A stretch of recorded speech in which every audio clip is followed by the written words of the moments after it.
Pakinggan mo ito ng buo kasi baka ito na ang video na magbabago sa takbo ng buhay mo. Alam mo ba kung ano ang sikreto ng mga taong umaangat sa buhay? Hindi loto, hindi ibang tao, at hindi rin dahil sa swerte lang. Ang sikreto nila ay nasa maliliit na ginagawa nila araw-araw. Yung mga simpleng habit na parang walang epekto sa umpisa, pero kapag tinuloy mo ang pagiging consistent, ang resulta, ang buhay na malayo sa kahirapan. Hindi mo kailangan ng milyon sa bangko para makapagsimula. Ang kailangan mo lang ay disiplina, malinaw na direksyon at itong step-by-step routine na ibabahagi ko sa inyo ngayon. Kaya sa video na ito, kung isa ka sa nagsasabing hirap talagang kumita ng pera ngayon, baka ito na ang tamang panahon para i-challenge mo ang sarili mo dahil ang totoo, hindi pera ang problema, kundi ang ugali mo at ang araw-araw na desisyon na ginagawa mo. So handa ka na ba? Tara simulan na natin. Step number 1. Gumising na may dahilan. Dapat alam mo kung bakit ka bumabangon sa umaga. Karamihan kasi sa atin, paggising pa lang sa umaga, stress na kagad. Alarm, traffic, trabaho. Pero kung babaguhin mo ito at gagawin mong intentional ang pagising mo na may direction, may goal, ay magkakaroon ka ng meaning sa bawat araw mo. Hindi ito dahil kailangan mo lang maging super productive kagad. Ang mahalaga, kahit 5 minutes lang sa umaga, itanong mo ito sa sarili mo. Ano ang isang bagay na pwede kong gawin na magpapalapit sa akin sa goal ko ngayon? Baka yan ay pagbabasa ng 5 pages ng isang financial book o manood ng 10-minute tutorial o kahit maglista ng mga gastos mo kahapon. Hindi ito tungkol sa laki ng ginagawa mo, kundi sa intention mo. Dahil kapag araw-araw mo itong ginagawa, bumubuo ka ng disiplina at ang disiplina na yan ay ang magiging simula ng pagyaman mo. Step number 2. Ayusin ang pananaw sa pera. Kung galit ka sa pera, malabong lumapit sa iyo ito. Marami kasi sa atin ang lumaki sa mindset na masama ang pera o kaya naman ang pera ang ugat ng kasamaan o yung madalas natin marinig na hindi baling walang pera basta masaya. Pero real talk lang, kaya mo bang maging masaya kung hindi mo alam kung saan ka kukuha ng pambayad ng kuryente? Kaya mo bang maging masaya kung hindi mo alam kung may pambili ka pa ba ng pagkain mamaya? Hindi pagiging greedy ang kagustuhan na makaahon sa kahirapan. Ang tamang pananaw pagdating sa pera ay respeto, hindi obsession. Subukan mong sabihin ito sa sarili mo araw-araw. Karapat dapat akong yumaman. Karapat dapat ang pamilya ko sa mas maginhawang buhay. Kasi kung iniisip mo na imposible, talo ka na kagad kahit hindi ka pa nagsisimula. Tandaan na ang mindset mo ang unang puhunan mo. At kung araw-araw mo itong ini-improve, kahit piso lang ang pera mo ngayon, mayaman na kagad ang takbo ng utak mo. Step number 3. Gumalaw kahit wala kang gana. Walang milyonaryo na motivation lang ang puhunan. Ang sikreto nila, gumagalaw at nagtitake action sila kahit tinatamad sila ngayong araw. Hindi naman mawawala kasi yon. Araw-araw, may mga moment talaga na tinatamad ka. Pero ang difference sa mga taong umaasenso ay gumagalaw pa rin sila kahit wala silang gana. Kahit isang oras lang sa isang araw ng productive movement like magbasa, magplano, mag-apply ng trabaho, magbenta online, mag-follow up sa mga kliyente at marami pang iba. Hindi mo kailangan na maging superhero, ang kailangan mo lang ay kumilos. Tandaan mo palagi na motion beats motivation. Hindi mo kailangan ng perfect mood, ang kailangan mo lang ay magsimula. At kapag ginawa mo yan araw-araw, hindi mo namamalayan na binabago na nito ang buhay mo paunti-unti. Step number 4. Gamitin ang social media para yumaman, hindi para mainggit. Kung kaya mo mag-scroll sa social media buong araw, kaya mo ring gamitin yan para sa pagyaman mo. Alam kong guilty ka rin minsan. Scroll dito, react doon, chismis dyan, tapos pagod ka na kagad nang wala ka namang kinikita. Kung araw-araw mong ginagamit ang social media para lang sa inggit, comparison o kakatawa lang, well, sayang lang ang oras mo. Pero kung babaguhin mo ang approach mo, ang social media kasi ay pwede maging pera generator ito para sa'yo. I-follow mo rin yung mga page na nagtuturo sa'yo ng skills, negosyo, freelancing. At mag-comment ka sa mga groups kung saan may opportunities. Pwede ka rin magbenta, mag-promote ng skills mo o maghanap ng clients. Tapos na ang panahon na libangan lang ang social media. Dahil ang social media ngayon, pwede maging platform ng diskarte. Kaya ang tanong, ginagamit mo ba siya para umasenso o para lang malunod ka sa inggit? Step number 5. Mag-ipon kahit maliit, basta regular. Walang kwenta ang laki ng kinikita mo kung ubos lahat sa gastos. Kahit minimum wage ka pa ngayon, may paraan pa rin para makapag-ipon. Huwag mo nang hintayin na lumaki pa ang sweldo mo saka ka lang mag-iipon. Kasi madalas, kapag lumaki ang sweldo, lumalaki rin ang gastos. Ang sikreto, ugaliin mo na kagad ngayon. Kahit 20 pesos lang per day, basta consistent, mas may epekto yan kaysa sa one-time big-time na ipon na di naman mauulit. Pwede ka rin mag-set ng auto-transfer, maghulog sa alkansya, basta ang goal, magtabi ka ng pera mo palagi. Kasi kung gusto mo talagang yumaman at makaahon sa kahirapan, dapat matuto ka mag-ipon at mag-manage ng pera mo. Hindi yung palaging bahala na lang si Batman every sahod. Step number 6, i-track ang galaw ng pera mo. Kung hindi mo alam kung saan napupunta ang pera mo, yung lagi na lang nawawala, then para kang naglalakad ng nakapikit. Ang gastos, parang nakatagong butas yan sa bulsa mo.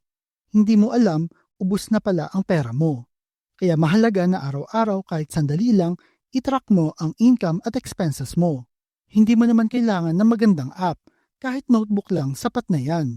Ang goal mo dito ay maging aware kung saan napupunta ang pera mo. Kasi kapag naging aware ka, mas madali kang makakapagdesisyon. Alam mo kung ano ang gastos mo na dapat bawasan at kung ano ang perang pwede mo pang ipang-invest. Awareness is power. Yes, boring ito, pero ito ang first step ng pagiging financially confident mo. Step number 7. Magbasa o matuto ng isang bagong financial skill kada linggo. Walang taong yumayaman na hindi nagiging madiskarte pagdating sa pera.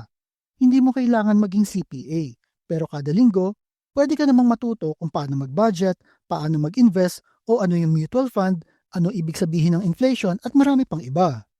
Magbasa ka at least ng isang article kung paano i-manage ang finances mo, manood ka ng mga YouTube videos, o makinig sa mga podcast habang naglalaba o nasa biyahe.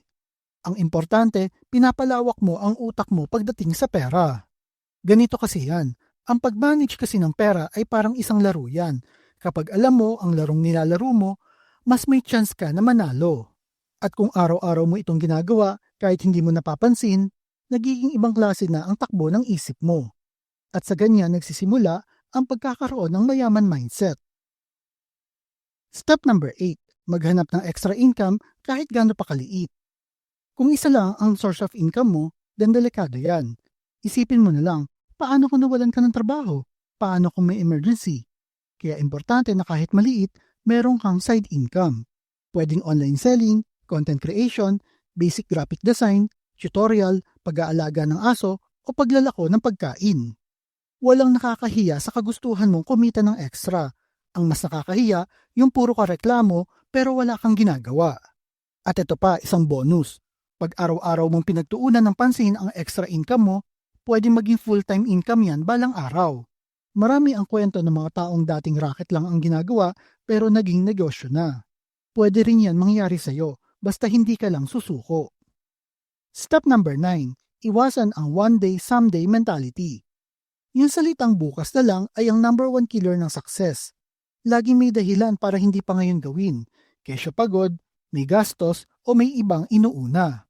Pero habang paulit-ulit mo sinasabi na saka na lang, lumilipas ang panahon na hindi mo na maibabalik pa. Tandaan na ang isang maliit na action ngayong araw, kahit 30 minutes lang, pwedeng magbunga na malaki sa mga susunod na buwan.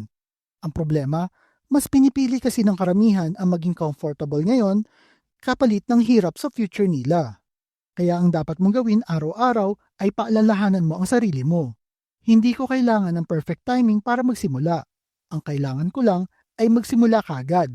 Kasi habang nabubuhay ka sa someday, may mga ibang tao na gumagalaw ngayon at sila ang umaasenso. Step number 10. Matutong tumanggi para ma-prioritize ang sariling pangarap. Hindi lahat ng tarana ay dapat sabayan. Hindi lahat ng utangin mo muna ay dapat pagbigyan. Pero kung gusto mong umasenso, kailangan mong matutong magsabi ng hindi. Hindi sa mga gastos na walang return, hindi sa mga taong laging umaasa sa'yo pero wala namang ginagawa para tulungan ang sarili nila, at hindi sa mga lakad na magastos lang pero hindi mo naman kailangan. Kasi every yes mo sa kanila ay no naman sa sarili mong pangarap.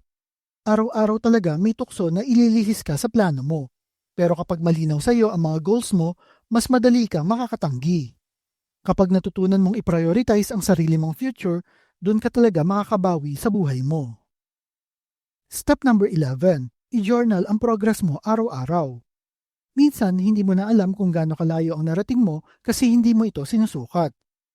Ilang beses ka na bang sumuko kasi feeling mo ay walang nangyayari pero sa totoo lang ay umuunlad ka na pala? Kaya napaka-epektibo ng journaling. Kahit short notes lang, like kung ano ang na-achieve mo today, ano ang natutunan mo, o kung anong gastos ang naiwasan mo. Kasi kapag ginawa mo ito daily, mas mababantayan mo ang progress mo at mas mafe-feel mo na may nangyayari sa buhay mo. At kapag nakita mo yung mga maliliit na wins mo, lumalakas ang loob mo na ituloy ang nasimulan mo. Tandaan, ang success ay hindi yan biglaan. Series yan of small wins na nangyayari araw-araw. At ang journal mo na yan ay nagiging resibo ng transformation mo. Step number 12, alagaan ang kalusugan. Pera ang madalas na topic natin, pero hindi mo naman mararating ang mga goals mo kung lagi kang may sakit. Tandaan na ang pagod na katawan, tinatamad din yan mag-isip. At kapag pagod ka palagi, kahit gustong-gusto mong umasenso, wala ka namang energy. Kaya wag mo rin kalimutan na alagaan ang sarili mo. Matulog ng tama, uminom ng tubig at kumain ng maayos. Maglakad-lakad ka rin saglit at kahit 10 push-ups lang a day, malaking epekto yan sa kalusugan mo. Hindi mo naman kailangan ng gym membership. Ang kailangan mo lang ay commitment. Dahil kapag malakas ang katawan mo, mas ganado ka na gumawa ng extra, mas buo ang isip mo at mas matatag ka pagdating sa mga stress na kaakibat ng pag-asenso. At kung pinanood mo ito hanggang dulo, isang bagay lang ang malinaw. Gusto mo rin umasenso ang buhay mo. At good news, kaya mo yan. Hindi mo naman kailangan ng perfect timing, basta consistent ka. Kaya simulan mo na ngayon kahit isang maliit na hakbang lamang. At kung gusto mo pa ng mga tips at diskarte sa buhay, mag-subscribe ka na rin sa channel na ito. I-share mo na rin sa mga kaibigan mo na gustong umasenso sa buhay para sabay-sabay tayong aangat. Ikaw ba, willing ka bang gawin ang mga steps na ito para sa mas masaganang bukas? Type yes sa comment section below. At kung mahilig kayo sa mga videos tungkol sa pera, motivation na business, like and share nyo lang ang video na ito at kita-kita po ulit tayo sa mga susunod na video.